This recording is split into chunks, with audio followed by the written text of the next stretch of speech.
BC's Ministry of Advanced Education and Skills Training is out with initiatives that aim to help with preventing and responding to sexual assaults on campus.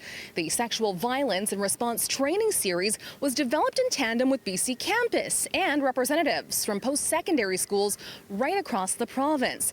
But what will these resources mean for those who are in need of help? We're not quite at the place of creating deeper systems level change yet. That means tackling oppression, tackling colonialism, tackling racism and sexism. All of these things are at the root of sexualized violence. Ashna Josh manages the Sexual Assault Support Centre of UBC's alma mater society. The new program includes training in 4 areas: consent and sexual violence, supporting survivors, accountability and repairing relationships, and active bystander intervention. Josh says this is just the tip of the iceberg. Minister responsible Ann Kang is proud of the work they've done, but agrees there's still more to do. Being more gender inclusive as well, to be more culturally inclusive as well. We want to make sure that survivors of sexual violence are supported rather than the memory and having to talk about it brings more pain. So we want to make sure that we are supporting survivors.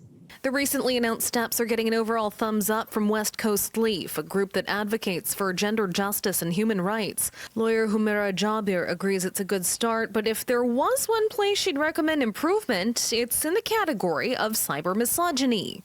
Sexualized violence, and particularly around the sharing of images, can impact the experiences of post-secondary students. So that's maybe an area in which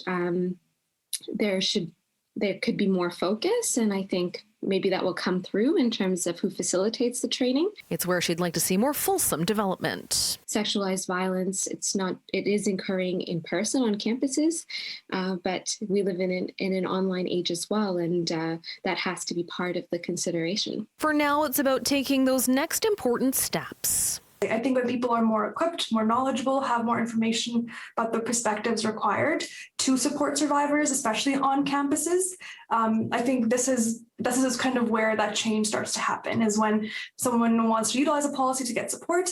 Sometimes the response isn't the most supportive because people aren't trained to do that. So I think there's a lot of good scope for that. It's just the hope is that it's actively implemented. It's my expectation that the post-secondary institutions will provide some type of feedback or report for me at the end of the year. But definitely I will be working with all 25 post-secondary institutions in BC. In Vancouver, Ria Renouf, City News.